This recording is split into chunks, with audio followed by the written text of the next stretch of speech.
Sir, Konni Chengara എസ്റ്റേറ്റിലും പരിസര പ്രദേശങ്ങളിലുമായി കഴിഞ്ഞ 3 ദിവസമായി 4 കടുവയുടെ സാന്നിധ്യമുണ്ടായിരിക്കുകയാണ്. എസ്റ്റേറ്റിലെ കുറുമ്പുറ്റി ഡിവിഷനിൽ റബ്ബർക്കറ സൂക്ഷിച്ചു വെക്കുന്ന സ്ഥലത്താണ് ആദ്യമായി കഴിഞ്ഞ ഞായറാഴ്ച രാവിലെ തൊഴിലാളിയായ മോനച്ചൻ കടുവയെ കാണുന്നത്. അന്നേ ദിവസം തന്നെ കൊന്നപ്പാറ ചെങ്ങറ റോഡിൽ ബൈക്ക് യാത്രികർ കടുവയുടെ മുന്നിൽപ്പെടുന്ന സ്ഥിതിയുണ്ടായി. തൊട്ടടുത്ത ദിവസം അട്ടച്ചാക്കൽ കുമ്പളാമ്പൊയ്ക പ്രധാന റോഡാണ്. അവിടെയും ബൈക്ക് യാത്രികർ കടുവയുടെ മുമ്പിൽപ്പെടുന്ന സ്ഥിതിയുണ്ടായി. ഇന്നലെ രാവിലെ 5:30 ടാപ്പിങ്ങിന് പോയിട്ടുള്ള തൊഴിലാളി ദമ്പതികളായ ഷാജിയും മിനിയും കടുവയുടെ മുന്നിൽ അകപ്പെടുകയും ജീവരക്ഷാർത്ഥം ഓടുന്നതിനിടയിൽ കുഴിയിൽ വീണ് തൊഴിലാളിയായ മിനിക്ക് കൈക്കിന് പൊട്ടൽ ഉണ്ടാകുന്ന സംഭവമെല്ലാം ഉണ്ടായിരിക്കുകയാണ്.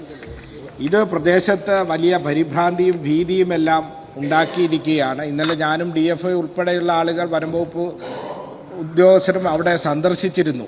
പ്രശ്നം ആയിരക്കണക്കിന് വാഹനങ്ങൾ പോകുന്ന പ്രദേശമാണ്. 100 കണക്കിന് തൊഴിലാളികൾ ജോലി ചെയ്യുന്ന പ്രദേശമാണ്.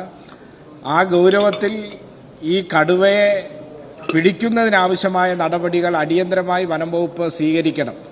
ഡ്രോൺ ഉപയോഗിച്ചുകൊണ്ട് പ്രദേശത്തെ പരിശോധന നടത്തി കൂടുതൽ ഉയർന്ന വനംവകുപ്പ് ഉദ്യോഗസ്ഥരെ സ്ഥലത്തെത്തിച്ച് കൂടുതൽ ടീമുകളെ എത്തിച്ച് അടിയന്തരമായി ഇതിന്റെ താവളം കണ്ടെത്തി ഈ കടുവയെ പിടിക്കാനാവശ്യമായ നടപടികൾ സ്വീകരിക്കണമെന്നാണ് സാർ സബ്മിഷനിലൂടെ ആവശ്യപ്പെടുന്നത്. ബഹുമാനപ്പെട്ട വനം വന്യജീവി വകുപ്പ് മന്ത്രി.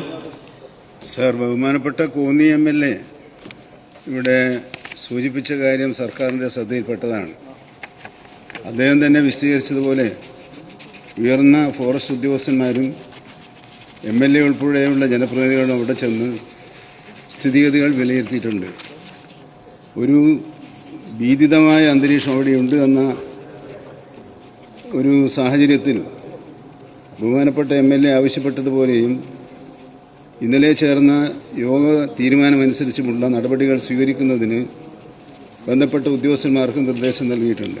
അവിടെ കൂടുതൽ പരിശോധനാ സംവിധാനവും ഉയർന്ന ഉദ്യോഗസ്ഥന്മാരുടെ സാന്നിധ്യവും ഉറപ്പുവരുത്താൻ ആവശ്യമായ സത്വര നടപടികളും സ്വീകരിക്കുന്നതാണ്.